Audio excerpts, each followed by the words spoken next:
Viva, saudações, como Luxente, na condição de analista político.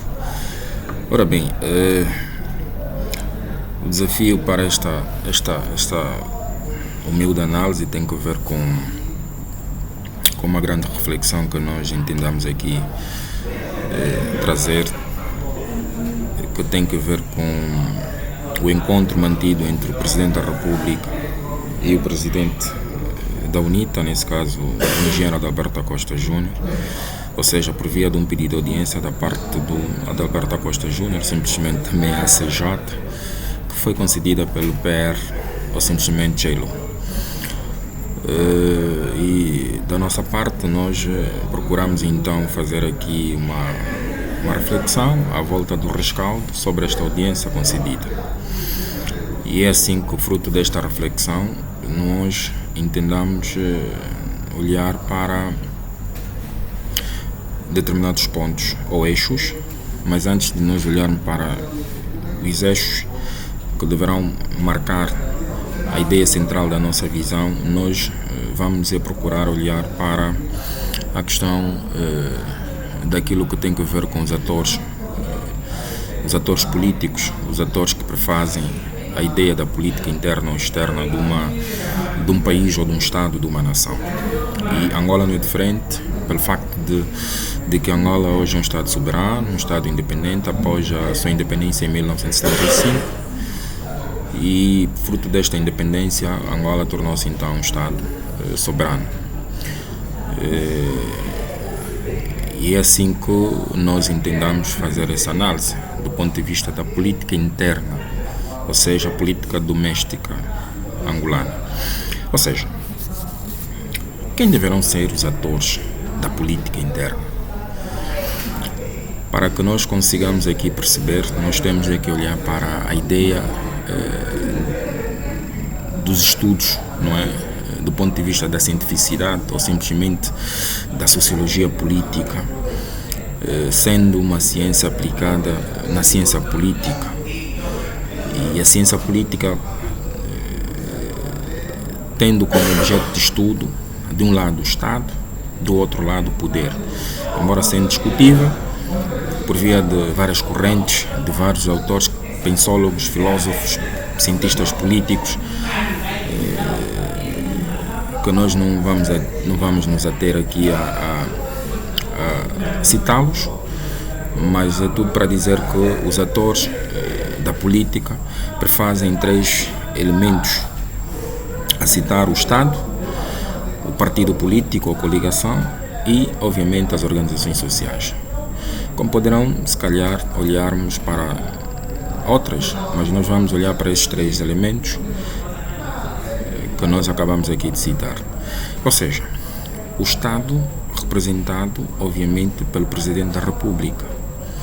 O Presidente da República é aquele ator da política interna e externa, não é, de um determinado país, que de certa forma vai representar a alta figura da política, não é, da vida política do ponto de vista interno e, obviamente, do ponto de vista externo.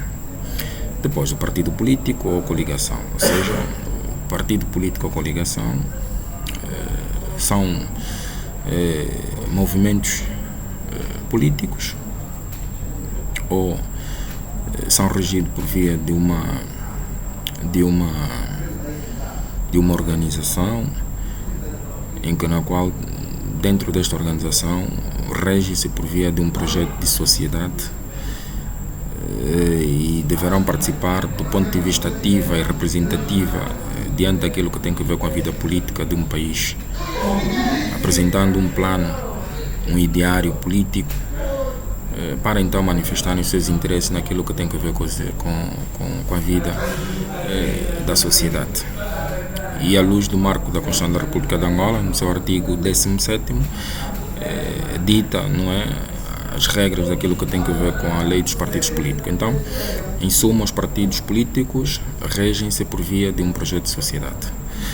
E depois vamos encontrar as organizações sociais. Agora, as organizações sociais, claramente, que elas são mantidas por via da sociedade civil, poderão ser grupos de pressão, organizações sociais do ponto de vista organizacionais, na perspectiva de instituições que venham de certa forma se comprometerem com o interesse público, desde o sujeito que vai de certa forma opinar, não é, determinado assunto ou matéria que tem que ver com a vida política de um país.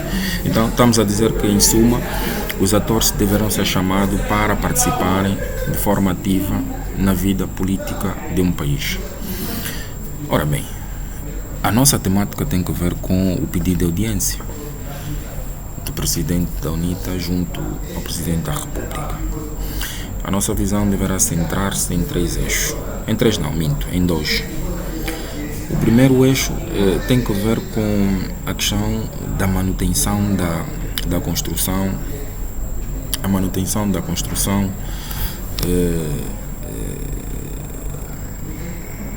do Estado de Direito, não é? E da democracia, ou seja, da defesa da democracia. E o segundo eixo tem que ver com a pluralidade humana baseada na discussão e no diálogo.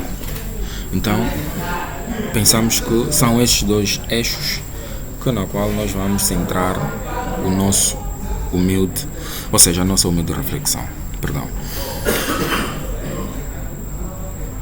O que é que de facto Adalberto da Costa Júnior tenha levado na manga para o Presidente da República, no sentido de se mantiver um debate, uma discussão, um diálogo?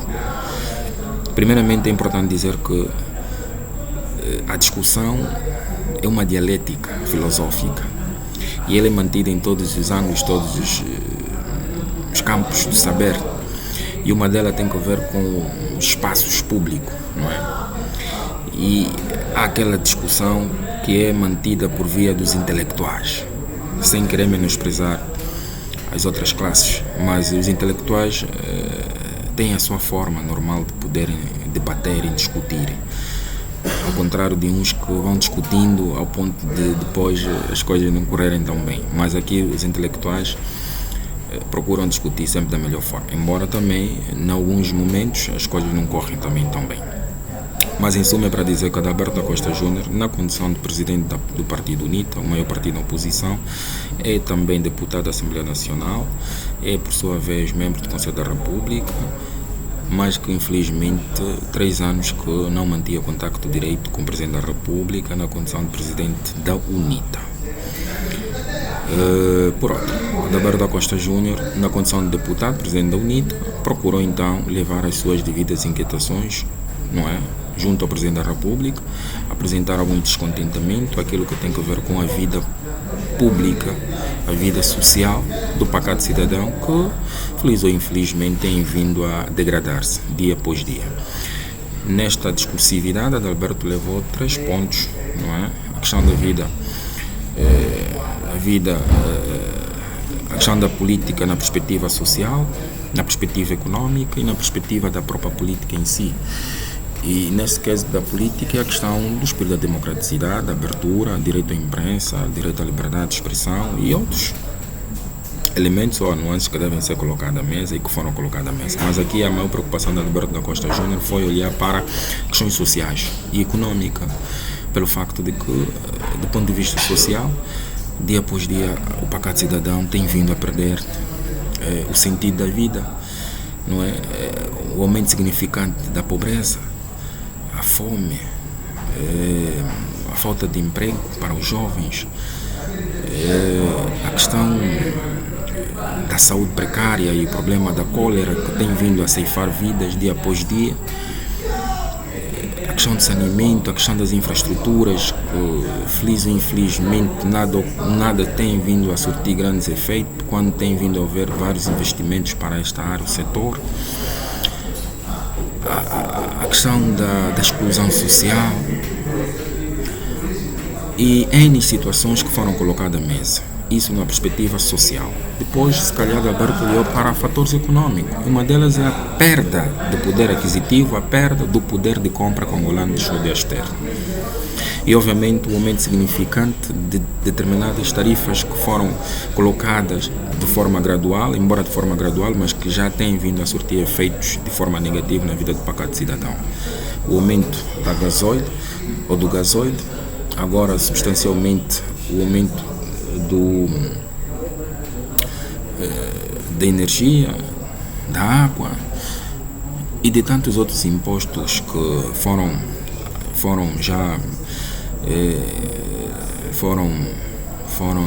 colocados ou propostos no Orçamento Geral do Estado, que foi aprovado no último trimestre do ano passado e que agora estarão a ser colocados em carteira, mas que infelizmente o pacato cidadão é o último que deverá pagar. E depois a questão da instabilidade numa visão política, o caso da província mais a norte de Angola, Cabinda, a grande problemática do contrabando aqui no Zaire, o problema também do ponto de vista daquilo que tem a ver com as reformas políticas no sistema eleitoral, essa discursividade que foi levada à Assembleia, a questão das alterações do ponto de vista daquilo que tem a ver com o sistema eleitoral, não é? As alterações da ata síntese, a questão da discursividade que tem a ver com a mesa da Assembleia, a mesa de voto, a problemática da descontinuidade do cartão eleitoral na substituição e implementação do bilhete de identidade que deverá servir como documento único para o voto, que será realizado nas próximas eleições em 2027, salvo erro, e evidentemente a questão também das migrações. Muitos são os irmãos angolanos que não olham duas vezes e que no seu dicionário da vida o que resta lhes dizer é: vou emigrar porque já não está a dar em viver em Angola e prefiro ir para fora para ir atrás das melhores condições de vida, porque em Angola está difícil viver, está difícil em se manter de forma sã, está difícil manter a saúde, está difícil manter a educação, está difícil manter a cesta básica, está difícil em se manter em Angola. Eis a razão de muitos irmãos angolanos que têm vindo a emigrar na busca das melhores condições. Então, pensamos que são essas e as demais preocupações levadas pelo Presidente UNITA junto ao Presidente da República, e acreditamos que o Presidente da República deverá ter recebido bom agrado, mas obviamente que o Presidente da República também é uma pessoa que tem resposta para dar e é normal que assim seja. Agora, da nossa parte, a que se deve essa análise? Primeiramente, é importante dizer que nós, na condição de analista político, estudioso em ciência política, da nossa parte, recai a nós algumas reticências e algum ceticismo nestes encontros pelo facto de que a ciência política ou a própria política faz-se por via de cenários. Pelo facto de que até certo ponto nós não sabemos se os atores políticos de certa forma queriam apenas saírem bem na fotografia e de certa forma chamarem a imprensa ou a comunicação social para dizer que estamos aqui, estamos vivos e que há necessidade de se poder defender de forma séria a democracia em Angola e de certa forma também vender uma boa imagem, não só do ponto de vista interno, mas do ponto de vista externo, dizer às grandes potências do Ocidente, europeístas, que em Angola há sinais de democraticidade. Ou também podemos aqui olhar numa perspectiva de curioso naquilo que tem a ver com os pensamentos da ciência da filosofia, onde a filosofia leva-nos à ideia da indagação, do questionamento, do querer saber, do querer perguntar. É aqui onde entra a visão de um grande professor, PhD, a quem nós temos uma grande admiração, mestre dos mestres, Dr. Luís Candijimbo, um apaixonado pelo estudo da filosofia africana, um grande literário com várias obras, e que numa das suas intervenções ou naquele ambiente não é saudável na sala de aula, o Dr. Luís Candijimbo trazia a visão sobre o diálogo, a língua, o poder da língua, o poder da fala, do discurso. E o mesmo dizia que a guerra e a paz são dialéticas que, de certa forma, elas são mantidas por via do diálogo, da fala e da língua. Se nós queremos perpetuar a guerra, é só nós conversarmos mal. E se de facto nós queiramos consolidar a paz, também há toda a necessidade de nós usarmos bem a fala, o discurso e a língua. Então, é importante que as pessoas dialoguem, é importante que os líderes possam sentar junto das grandes mesas e poderem discutir aquilo que tem a ver com a política interna, no efeito da visão da política externa. Mas é importante salientar que não basta as altas figuras do cenário político sentarem à mesa. Há toda a necessidade de chamarem também aqueles outros que deverão ter uma palavra. Nesse caso, as organizações sociais que deverão ser representadas pelos sujeitos. E quem deverão ser esses sujeitos? Somos nós, o povo. O povo é esse que, no ato ou na altura das eleições ou das campanhas eleitorais, é chamado para poder exercer o seu papel do ponto de vista daquilo que tem a ver com a participação e representatividade da vida política, e inclusive ele é denominado o nome de povo na condição de soberano. Então, se o povo é soberano, é importante que se dê o direito da sua legitimidade, nunca tem a ver com a sua soberania. Então, o povo, por via da escutação, deve ser chamado também para poder também incrementar a sua visão, as suas ideias, no sentido então de podermos ter um país melhor. Agora, muitas das vezes essas escutações têm vindo a surgir, mas em circuitos fechados. É importante que se entenda que quando se olha para o povo, devemos olhar de forma geral e não de forma diferenciada. Não obstante os intelectuais, os mais literários ou os iliterários ou os menos entendidos, todos nós devemos ser chamados para, de certa forma, podermos discutir aquilo que tem a ver com a ideia da visão política, a ideia daquilo que tem a ver com o Estado da nação. Então, é aqui onde a audiência concedida da Berta Costa Júnior, nós pensamos ter sido um bem-aja, mas contrapartida, por via do pensamento crítico, voltamos a dizer: será que os atores não queriam sair bem na fotografia, tal como deverá fazer um bom pintor quando quer impressionar alguém na venda de um quadro? Ou também podemos aqui olhar para a ideia de que o Presidente da República de Angola, na condição também de Presidente da UA, que é a União Africana, na condição rotativa, por via daquilo que tem a ver com os princípios que regem aquela organização, aquele organismo, fundamentado pelos grandes princípios da solidariedade e claramente na defesa da paz e da segurança, deverá então agora imunar por via da flexibilidade e dessa forma começar a ouvir um bocadinho mais, porque deixa de ser pai de Angola e passa a ser pai de África. Mas é importante que se diga, há uma velha máxima que deverá ser compreendida da seguinte forma: antes de varrer a casa do outro ou limpar, procura também limpar bem a tua casa. E por outra, a velha máxima que se diz que o velho adágio, né? Quem não ouve conselho arrisca-se a ouvir, coitado.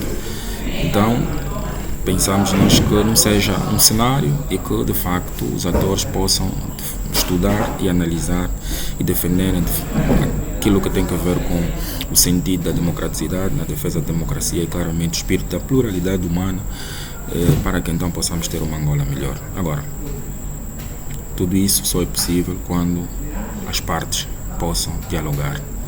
Bem-aja Angola, bem-aja as altas lideranças. Estamos juntos, paz e luz para todos. Romulo Chen, na condição de analista política. Até já.